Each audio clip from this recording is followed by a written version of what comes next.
Imanku tetap di dalam Yesus saja, yang telah mati buatku di Golgota.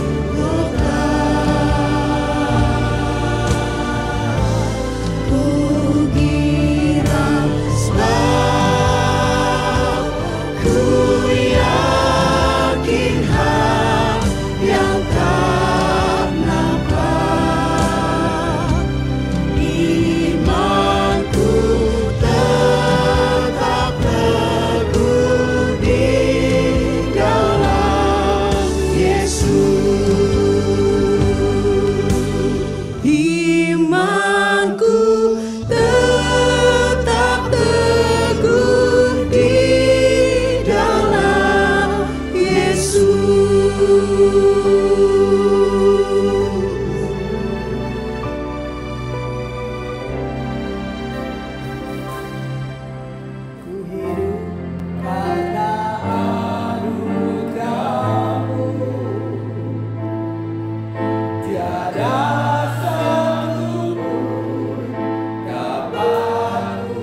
Mari kita akan berdoa. Petang hari ini kami mengucap syukur Tuhan himpunkan kami di tempat ini untuk boleh beribadah, memuji, menyembah Tuhan.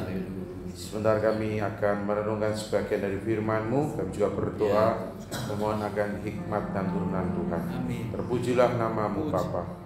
Dalam Kristus Yesus Tuhan kami berdoa. Amin. Jemaat Tuhan dipersilakan dapat duduk kembali. Ya, selamat sore menjelang malam. Shalom. Yang salam sejahtera bagi kita semua.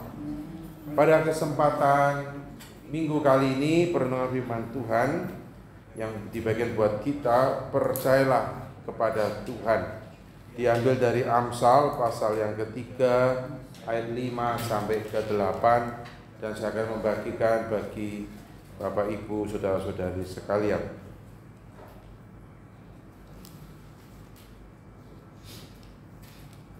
Amsal pasal 3 ayat 5 sampai ke 8 berbunyi demikian. Percayalah kepada Tuhan dengan segenap hatimu, dan janganlah bersandar kepada pengertianmu sendiri. Akuilah Dia dalam segala lakumu, maka Ia akan meluruskan jalanmu. Janganlah engkau menganggap dirimu sendiri bijak. Takutlah akan Tuhan dan jauhilah kejahatan. Itulah yang akan menyembuhkan tubuhmu dan menyegarkan tulang-tulang. Sampai di situ pembacaan firman Tuhan kita. Suatu kali seorang anak laki-laki, Bapak Ibu, dia bersepeda, dan dia bersepeda dengan tidak hati-hati menuruni sebuah lereng. Lalu dia terjungkal, terus jatuh dan berguling-guling, menyebabkan seluruh badannya itu luka, gitu ya, karena ya dia harus berguling di off-road, terjal, dan sempat kakinya juga terkena paku yang berkarat. Ya. Lalu ditolonglah dia, lalu dibawa oleh orang tuanya untuk dibawa ke klinik, gitu kan? Ketika dibawa ke klinik, dilihat kondisi anak ini, maka sang dokter memberikan pertama suntikan untuk anti tetanus, ya, dan itu membuat sudah anak laki-laki ini semakin menjerit karena luka kan, perih semua, disuntik. Lalu diberikanlah obat minum, antibiotik, obat, ya, karena luka, karena takut ada kuman dan sebagainya, termasuk obat salep. Ya, anak kecil ini dia merasa orang tua dan dokter itu jahat. Dia sudah sakit gitu rupa, kenapa ketika dibawa ke klinik disuntik lagi, gitu ya, lengkaplah penderitaannya. Tentu yang namanya suntik tidak enak kan. Lalu ketika pulang, sang anak laki-laki ini meronta kepada orang tuanya untuk kalau bisa obat minum saja yang diminum, salepnya tidak mau diberikan. Kenapa? Karena ketika salep itu diberikan, Bapak Ibu bisa bayangkan ketika kita terluka, ya, seorang anak kecil ketika dia terluka, lalu ketika dibubuhin salep, perih kan. Bagi anak kecil ini, dia meronta meminta orang tuanya untuk tidak usah pakai salep itu karena perih, dia tidak tahan. Tetapi orang tuanya ada orang tua yang begitu mengasihinya, alhasil apa? Tetap minum dan salepnya diberikan meskipun anak ini meronta kesakitan untuk selang beberapa hari ke depan. Kita yang sudah dewasa, kita sudah orang tua, pasti tahu bahwa yang dilakukan orang tua itu adalah bentuk kasih sayang. Meskipun ketika diterima oleh anak ini tidak menyadari saat itu adalah bentuk kasih sayang. Karena apa? Rasa sakit yang diterimanya. Anak ini tidak bisa paham bahwa rasa sakit itu menjadi konsekuensi obat sedang bekerja dan obat sedang diberikan, khususnya obat salep. Kalau tidak diberikan, mungkin tidak sakit pada waktu itu, tapi akan berakibat fatal ke depan. Sang anak tentu karena masih usia anak, dia tidak bisa memahami akan hal itu, tapi orang yang sudah dewasa memahaminya. Ya. Nah, Bapak Ibu Saudari sekalian, ini menjadi sebuah gambaran di dalam juga kehidupan kita sebagai anak-anak Tuhan. Bahwa betapa sering kali di dalam hidup ini ketika kita bicara aku percaya kepada Tuhan, tetapi dalam kenyataannya hal itu bukanlah hal yang mudah. Betul? Tidak semudah kita melakukannya, tidak semudah ketika kita melafalkannya tatkala kita membaca kitab Amsal ini. Kenapa? Karena Amsal itu sebetulnya mengingatkan di dalam ayat yang tadi kita baca yang menarik, bahwa percayalah kepada Tuhan dengan segenap hatimu dan janganlah bersandar pada pengertianmu sendiri. Nah, inilah pemahaman mirip seperti anak kecil tadi. Itulah juga kita dalam kehidupan spiritual kita sebagai anak Tuhan. Kalau baik, jikalau bagi anak kecil ini, kalau namanya papa, mama, sayang. Kalau apa? Kalau tidak diberikan salep, betul? Karena itu sakit, menyakitkan ketika luka. Pemahaman pemikiran anak kecil yang sangat masih belum jauh seperti orang yang sudah dewasa. Ini juga dalam kehidupan kita kalau kita mau jujur. Ya, aku percaya kepada Tuhan, gitu kan. Kalau usahaku lancar, kalau tidak ada yang problem yang menyakitkan, ya. Aku percaya kepada Tuhan jikalau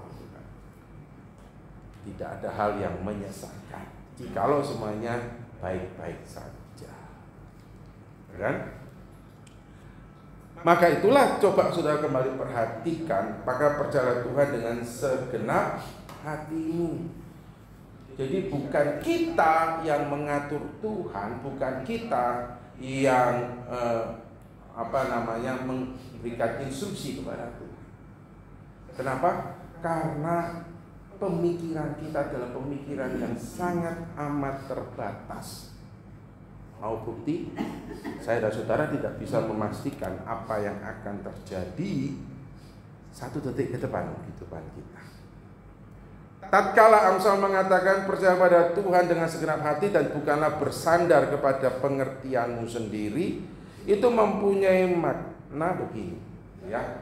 Saudara pernah ya sandaran begini ya? Ya.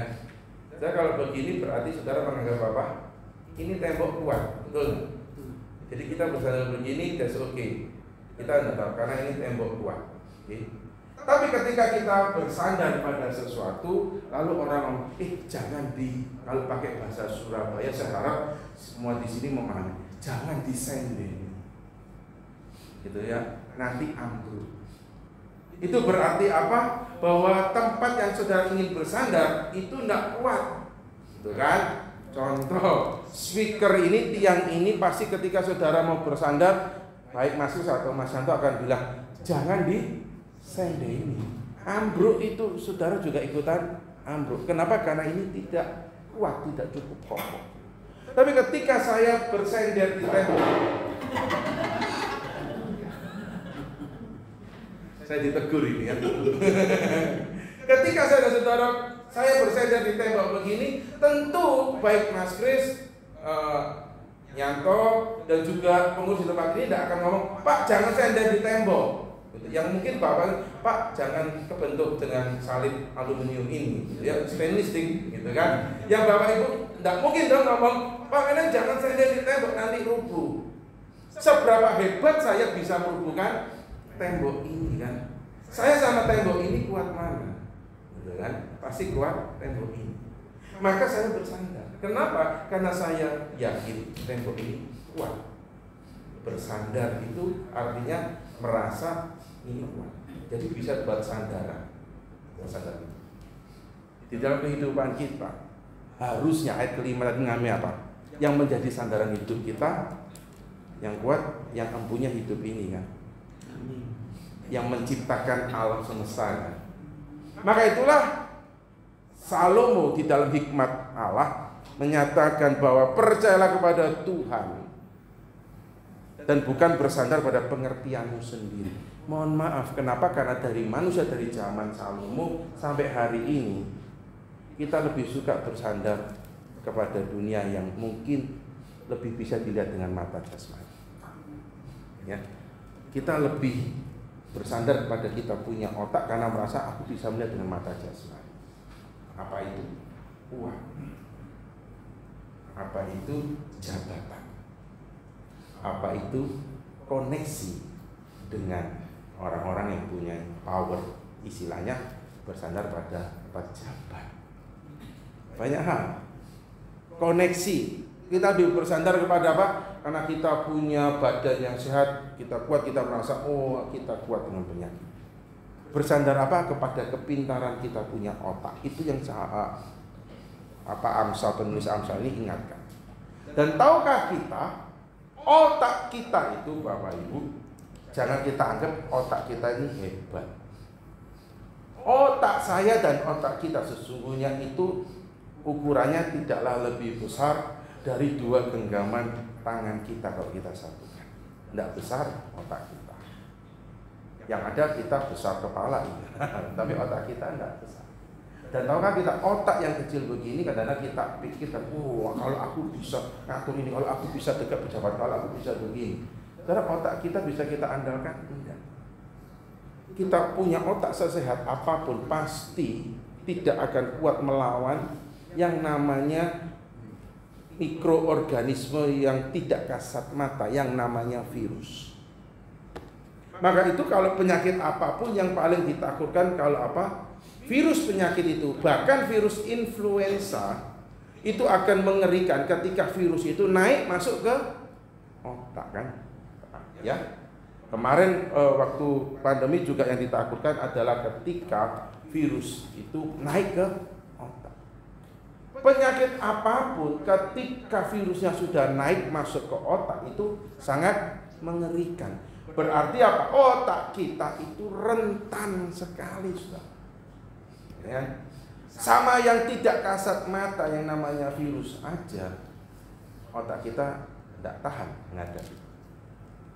Hal yang lain, otak kita ini dialiri dengan aliran darah. Ya. Otak kita itu butuh oksigen. Ya. Maka itulah kemarin rame-rame kita punya alat yang namanya oximeter, saturasi, tempelin ke sini kan, untuk menunjukkan bahwa otak kita ini naik enggak sampai ke otak. Ya, kalau otak kita kekurangan oksigen, berarti otak kita sudah rentan sekali. Kalau ada sumbatan sedikit di jalur naik ke otak, darah kita itu tersumbat sedikit, alhasil apa? Stroke. Nah, dari Amsal mengingatkan kita sering kali mengandalkan kita punya otak. Padahal otak kita adalah otak yang sangat rentan. Otak kita juga sangat terbatas. Kita hanya bisa seringkali berasumsi, tapi otak kita tidak bisa tentukan apa yang akan terjadi hari esok. Ketika kita ngomong, kalau kita yakin bisa, pasti bisa. Itu enggak, bukan hal yang benar. Gitu ya. Karena otak kita tidak bisa menentukan apa yang akan terjadi pada hari kita hari esok. Bahkan otak kita tidak bisa menahan virus ketika naik otak. Jadi ketika kita merasa dengan kita punya kemampuan, kita punya kepintaran, kita punya koneksi, kita lihai dan sebagainya, seringkali Tuhan itu kita atur. Tuhan, kalau engkau memang raja, kau perkasa sebagainya, maka kau harus tolong ini dan itu dan itu. Itu sama saja, bukan kita sedang bersandar kepada tembok, tapi tembok segini itu sedang kita paksa untuk sandar pada diri kita. Bisa? Kalau saya bersandar ke tembok ini aman, tapi kalau gantian tembok ini tiba-tiba kena gempa, bersandar ke saya aman apa enggak? Penyet saya, saudara. Ya kan, jadi ayam penyet. Nah, itulah pemahaman arti kata percaya pada Tuhan yang sama. Ketika kita ngomong, aku tidak bisa memahami kenapa Tuhan izinkan ini dan itu terjadi, justru karena kita tidak bisa memahami, maka kita percaya. Kalau kita bisa memahami Allah dan pikirannya, berarti kita setara. Betul? Kalau saya bisa memahami pikiran Bapak Ibu, berarti saya setara. Kalau kita setara, ngapain saya harus menyembah untuk yang setara? Betul nggak?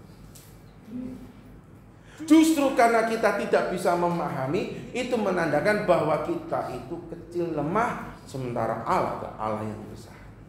Untuk itulah Amsal mengatakan percayalah kepada Allah, bukan pahamilah Allah. Allah adalah Allah yang tidak bisa kita pahami. Kenapa? Karena memang otak kita tidak mampu. Justru itulah kita dipanggil untuk percaya. Kalau kita bisa memahami segala macam pikiran Allah, berarti kita setara. Lalu buat apa kita percaya? Maka itu Rasul Paulus di dalam Roma 11:36 itu yang menarik, bahwa setelah dia menjelaskan begitu panjang tentang bicara kebenaran oleh iman, saudara, Paulus mengakhiri dengan betapa dalamnya pikiran Allah. Nah, maka poin yang pertama, bicara percayalah kepada Allah dengan segenap hati. Kita dipanggil untuk betul-betul percaya Al-Quran. Meskipun kita tidak bisa pahami kenapa ini harus sedang aku alami, maka kita tidak boleh bersandar kepada sesuatu yang tidak pokok. Kan? Tetapi pahami bahwa Allah adalah Allah yang menciptakan saya dan saudara. Saudara, contoh simpel aja untuk kita renungkan bersama. Betapa sering kita menaikin pesawat dan mungkin kapal laut yang kita tidak tahu apakah pilotnya ada apa enggak karena ruangannya tertutup. Kita tidak tahu yang nyetir nakoda itu siapa, yang kenal kita juga tidak kenal nakoda. Tapi kita kan dengan tenangnya toh kalau naik kapal, naik pesawat kan. Meskipun di hati kecil kita juga tidak bisa yakin si pilot di depan itu bisa mendaratkan pesawat dengan baik. Tapi kita naik. Ketika kita naik lalu kita ngomong, iya kan aku percaya bahwa Tuhan memimpin perjalananku. Tapi kalau sudah goyang-goyang, keringetan semua. Tapi untuk naik pesawat dan naik kapal laut yang kita tidak bisa lihat pilotnya dan kita tidak bisa kenali pilotnya, tapi kita bisa percaya, buktinya kita naik, kita duduk, kita kenal. Terlebih lagi kita sudah diberitahu di dalam kebenaran firman Tuhan bahwa Allah yang menciptakan saya dan saudara, yang sudah memastikan akan akhir hidup kita. Kok bisa Pak? Iya, Yohanes 3:16. Karena itulah ketika setiap tahun kita merayakan Natal, lalu diikutin Jumat Agung dan juga Paskah dan kenaikan Tuhan Yesus Kristus. Nah, kalau kita rayakan itu setiap tahun, itu bukan hanya sekedar ritual dan tradisi tanpa makna.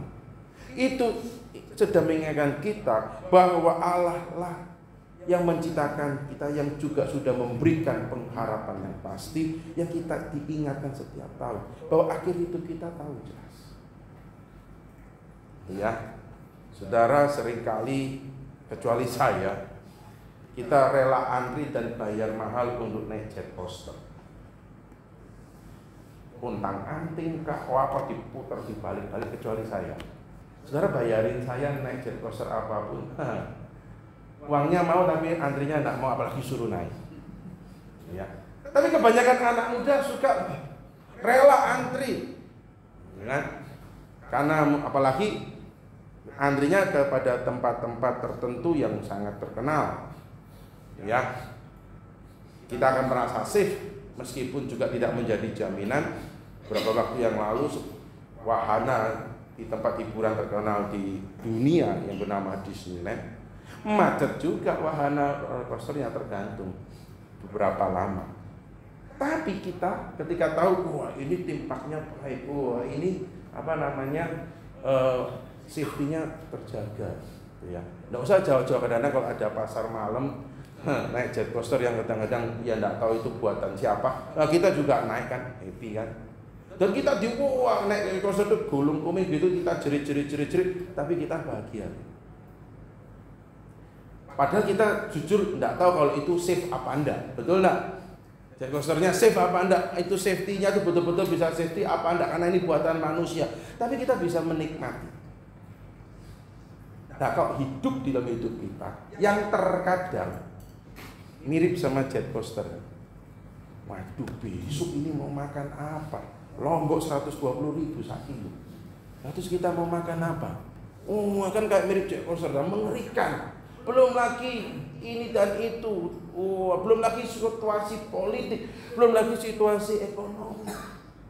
Lalu kalau kita tidak bisa makan, kalau kita ini dan itu, seringkali termasuk juga saya, saudara, kita bimbang, kita takut. Tapi di balik kebimbangan, ketakutan dan kita menjerit, harusnya kita juga tahu sih, akhir hidupku sih mirip kayak naik jet coaster. Maka yang kedua, arti kata percaya kepada Tuhan itu bukan berarti lalu kita tidak boleh mengalami ketakutan, kalau bukan berarti kita tidak boleh mengalami ada masa-masa bimbang dan kita menjerit, bukan. Tapi di tengah-tengah kebimbangan, di tengah-tengah ketakutan, di tengah-tengah jeritan hati kita oleh karena situasi dan kayak hidup ini, kita belajar bahwa hati kita itu tidak hilang akan pribadi yang sudah menjadi. Maka itulah Amsal mengatakan, maka akulah dia dalam segala lakumu. Di dalam setiap dinamika kehidupan kita, di tengah-tengah jeritan kita, di tengah-tengah sulitnya kita menghadapi hidup dinamika kita, di dalam hati kita, jangan sampai kita tidak mengaku Tuhan. Artinya apa? Hidup yang tidak lagi mengenal Tuhan. Kita lebih akhirnya menurutin cara-cara dunia, mengambil jalan pintas, dipikirnya gua bisa selesai. Gitu ya, kekurangan duit, di sebelah ada orang yang bisa ngeluarin duit dari jasnya, lalu ikut-ikutan ngantri, ikut-ikutan setor. Ujung-ujungnya bahwa yang orang jas itu karena beli uang palsu dari toko online. Tahu sekarang? Gitu ya. Pak, itu kan agama lain. Iya, tapi dalam kekristenan ada juga yang mirip-mirip serupa. Kita lebih percaya pada cara-cara itu yang menganggap lebih cepat, jika akhirnya kita lupa bahwa kita punya Tuhan yang meskipun ketika kita mengalami sakit dalam hidup ini, dia sudah memberikan salib, dan salib yang diberikan membuat kita perih, mirip kayak tadi anak. Maka ingatlah bahwa percaya kepada Tuhan yang kedua adalah belajar untuk di dalam setiap laku kita dengan dinamikanya, untuk kita tetap terus mengaku Dia adalah Tuhan dalam hidup. Ada kata mengaku Dia ada Tuhan dalam hidupmu adalah belajar untuk tidak bimbang dan mengikuti cara lain yang tidak memuliakan Tuhan, yaitu apa? Okultisme. Pergi ke pesugihan, pergi ke ini, lalu lebih nurutin pakai ilmu ini, pakai cara ini yang kadang-kadang hati kita sudah tahu ini ternyata tidak benar. Maka belajar tetap terus mengakui Dia. Maka dalam hidup ini jangan percaya Tuhan, rajin ke gereja, hidup tidak berubah-ubah. Ya kalau benar, ya kalau enggak, gitu kan. Wah, lebih baik di sana loh. Ini wah, terbukti banyak itu, kesaksiannya banyak yang terjadi. Itu kan sama. Maka itu Amsal juga jangan menganggap dirimu bijak. Jangan merasa bahwa Anda lebih pintar dan kita lebih pintar, kita lebih tahu dari Tuhan. Maka belajarlah, takutlah akan Tuhan dan jauhilah kejahatan. Karena itulah Amsal menyusun begitu. Karena ketika kita belajar percaya kepada Tuhan, meskipun tidak kita pahami, dan kita belajar untuk tidak bersandar pada kita punya pengertian sendiri. Yang kedua, kita belajar untuk terus mengakui Dia di dalam dinamika hidup kita mirip seperti jet coaster. Dan yang ketiga, kita tidak menganggap kita lebih hebat dari Tuhan dan merasa dia kalau begini gitu kan. Saudara, satu kali seorang rekan hamba Tuhan itu mengalami kedukaan, ya. Lalu ketika berbicara, dia tiba-tiba berkata begini, ya. Ini yang waktu itu kalau saya tidak salah ingat, dia ngomong pendeta, tidak salah namanya. Lalu saudara, dia memaksakan harus keluar dan harus masuk ke dalam kubur sebelum tanggal ini dan sebelum jam 12. Lalu saya katakan, memang kenapa? Kan kita orang Kristen, kalau memang macet dan sebagainya nggak usah dipaksa, kalau memang harus lebih pada jam 12 gitu kan. Saya pikir karena ada hal yang teknis. Ternyata kenapa harus sebelum jam 12? Dia berkata, karena seorang suhu bilang kalau tidak sebelum di atas jam 12 nanti kita anak-anaknya katut. Kaget saya sudah. Kenapa kaget? Karena yang ngomong ini bukan orang yang baru percaya Tuhan. Believe itu. Saya masih ingat. Yang ngomong ini dia ngaku saya pendeta. Tapi dia ngomong ini harus masuk, Pak. Sebelum jam 12 tanggal sekian. Tidak bisa, udah. Bilang, loh kenapa kalau memang tidak bisa ya sudahlah lebih-lebih sedikit. Oh tidak bisa. Loh emang kenapa? Oh kata suhu kemarin kalau sebelum jam di atas jam 12 masuk kita semua anak-anaknya katut nanti. Saya kaget. Lalu saya bilang, loh bukankah kita tidak percaya gitu-gitu, kita percaya kita ada dalam Kristus. Dia marah sih. Loh kalau terjadi Bapak mau tanggung jawab. Wah gitu saudara. Kalau benar terjadi aku ngalami sial, emang Bapak mau tanggung jawab. Wah itu saudara. Ternyata dia lebih takut. Oh suhu, takut katut, takut keseret. Akhirnya ya apa dipaksakan harus masuk ke kubur jam sebelum jam 12. Sering kali saudara, ya itulah kita itu menganggap diri kita lebih bijak, lebih pintar, dan kita lebih takut, lebih percaya kepada omongan yang betul-betul melawan dan tidak mengenal Allah, bukan? Maka itulah apa itu percaya kepada Tuhan. Janganlah kita menganggap kita lebih hebat, bahkan kita lebih takut apa kata dunia, apa kata si jahat, sehingga akhirnya kita tidak takut akan Tuhan.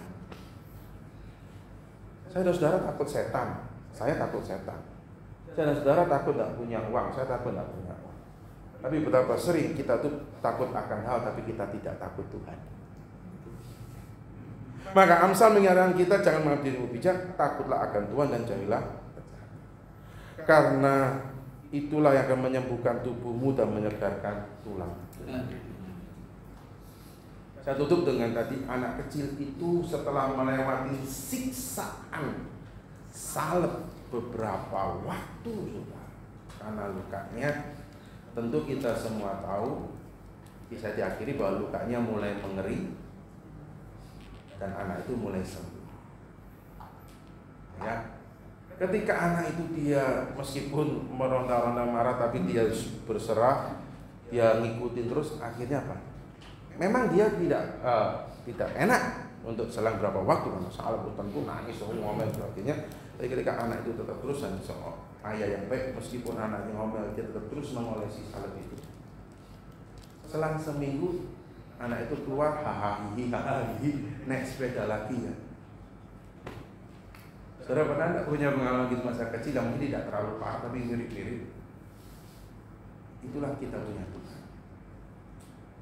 Meskipun kadang-kadang kita ngomel, kita Tuhan kenapa ini dan itu,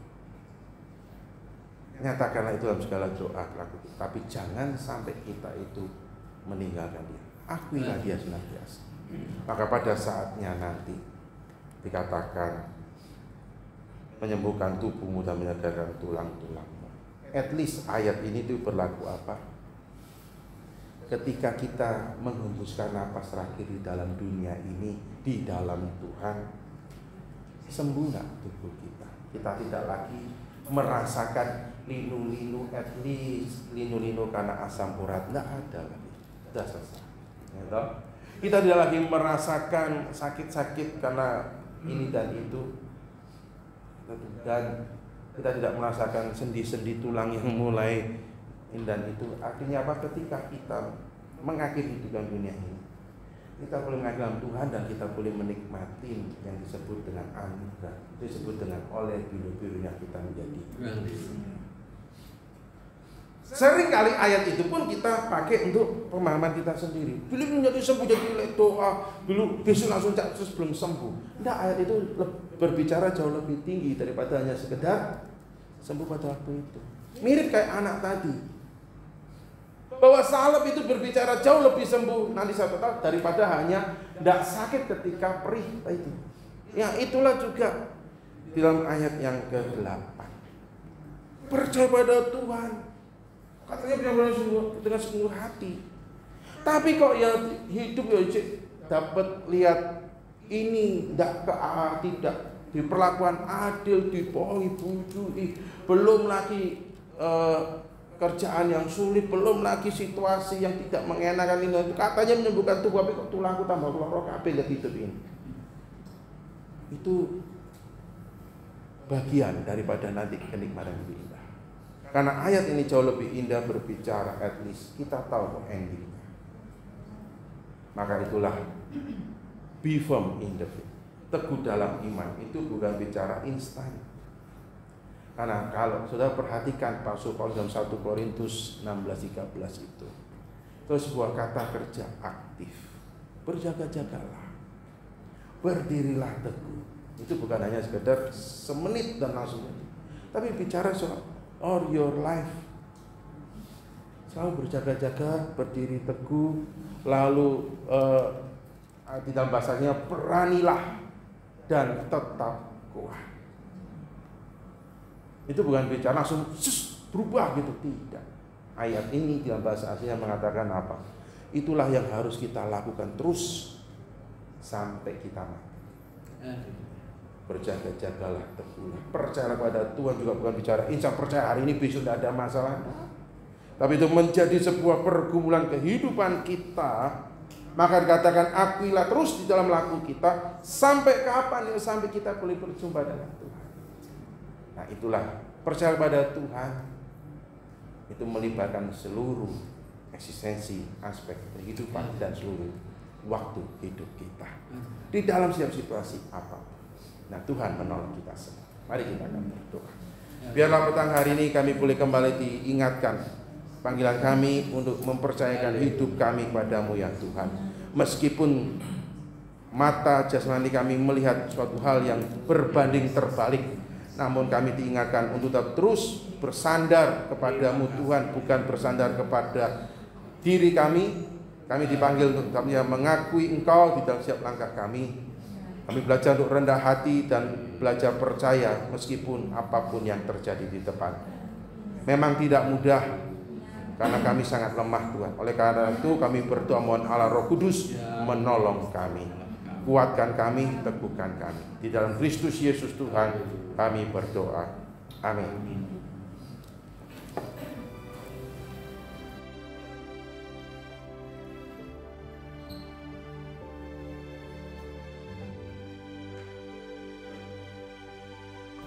Nama Tuhan, Bapak Ibu dan saudara-saudara sekalian, kita sudah mendengar firman Tuhan yang disampaikan oleh Bapak Pendeta Menahem Laswati Suteja. Kiranya firman yang kita dengar bersama-sama dapat menolong kita dan memberkati kita. Imanku tetap teguh di dalam Yesus.